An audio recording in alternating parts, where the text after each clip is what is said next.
know if the city actually asks Cornell for anything that they don't give them, or I kind of wonder about the free, no tax business.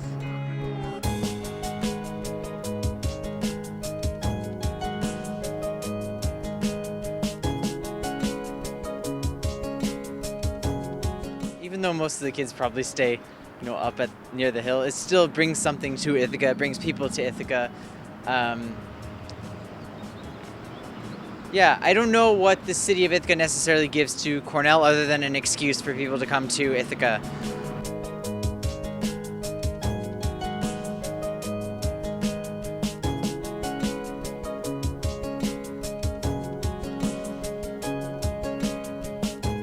Rent's higher for everyone because Cornell's like grandfathered into some low tax rate from way back when.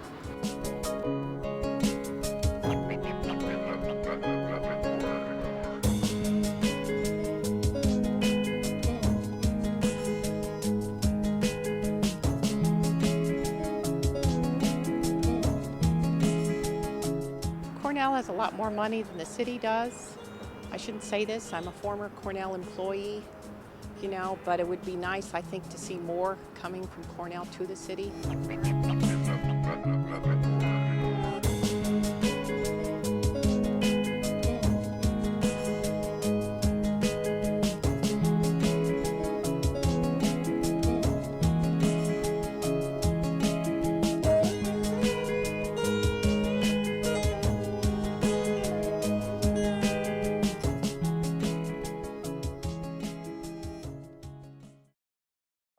So essentially what the memorandum of understanding is an agreement that was negotiated between the city and Cornell several years ago. I believe it was under the administration of Mayor Ben Nichols.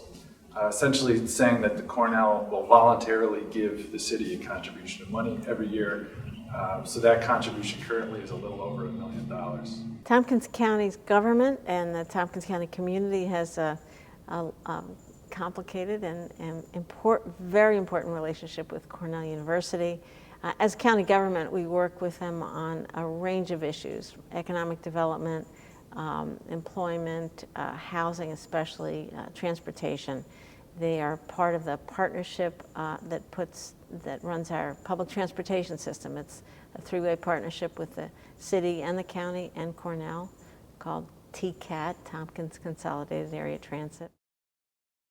A large part of that contribution is directed towards fire protection, around $700,000, I believe, of about $1.2 million. When you look at the fire department's budget, which is around $10 million, that percentage of contribution covers less than 10%, obviously. Many universities have other arrangements with their local communities. This happens all over the country. We've got nonprofit institutions that use a great deal of property, use services. They find a way to make contributions.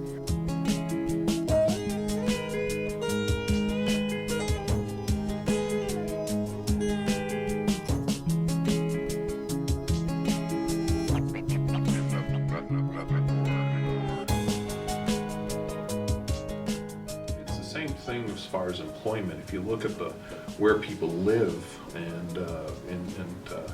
there are a lot more people that are living outside the area that work in the universities and work at the college.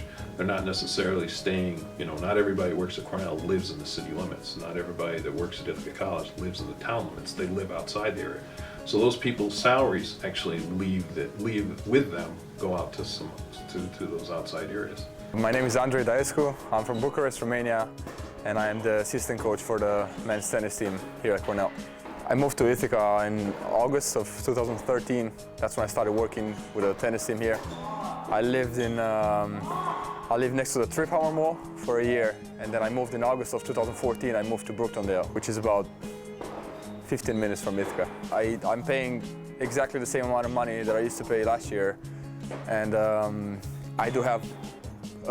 I live in a house now, not in an apartment. I do have more space where I'm living in, and the conditions are a lot better. It's nicer than where I used to live.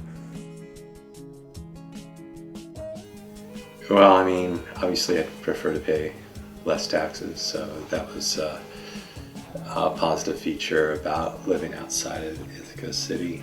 But since I'm a pastor and I want to be close to the people that I'm ministering to, I decided this was worth the extra cost to live close. We have about half the houses are lived in by college students, and about half of the houses are lived in by local residents.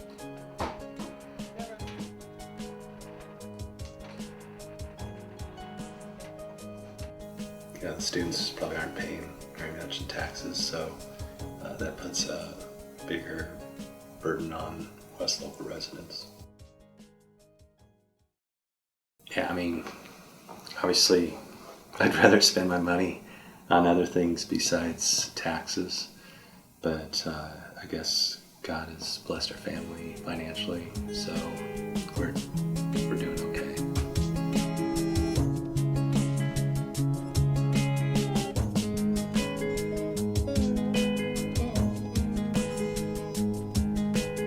I do want to put this in the context of the region and upstate New York, because a lot of other municipalities are struggling with the same thing. You see the same thing in Rochester, the same thing in Syracuse, where they have a lot of large nonprofit entities. And if you look back at the history of upstate New York, if you go back 30, 40, 50 years ago, a huge part of the tax base was manufacturing. I mean, even here in Ithaca, you had Ithaca Gun, you had Morse Chain up on the hill there. If you look across upstate New York, companies like Kodak in Rochester, Carrier in Syracuse. I think throughout the 80s and 90s, as a lot of that manufacturing base was eroded, a lot of those jobs went overseas through outsourcing. What took the place of that economy was essentially a nonprofit economy made up of schools and hospitals. Of course, with Cornell being here, it provides a lot of things socially to do. For my own ministry, Cornell provides people that come to my church. We have a lot of students from Cornell who come to our school to engage. I went to high school here, so I think we have a good relationship. I got a lot of the benefits though. So just speaking from our school, I think that there's been a lot of engagement between Cornell and our community. A lot of the other contributions that we're talking about are contributions to the local community, but they're not contributions directly to the city's general fund that we're using to provide services. The press releases sound great in terms of what's great for the community, but it's very, very clear that decisions are made that benefit the Cornell community. And we've heard this from the very highest levels. It's a business, it's a nonprofit. I can't begrudge them having to watch their own bottom lines. It is really true, however, that if the community at large falls apart, it's bad for Cornell. If Cornell wasn't here, we'd be, I mean, not to knock Elmira, it's a lovely city, but we'd be Elmira. And somebody made a comment in the media once, well, Ithaca wouldn't be what it would be if it didn't have Cornell, or Ithaca College. Well, I'll counter that is Ithaca College and Cornell wouldn't be what it is if it didn't have a good community that people want to come to go to school here.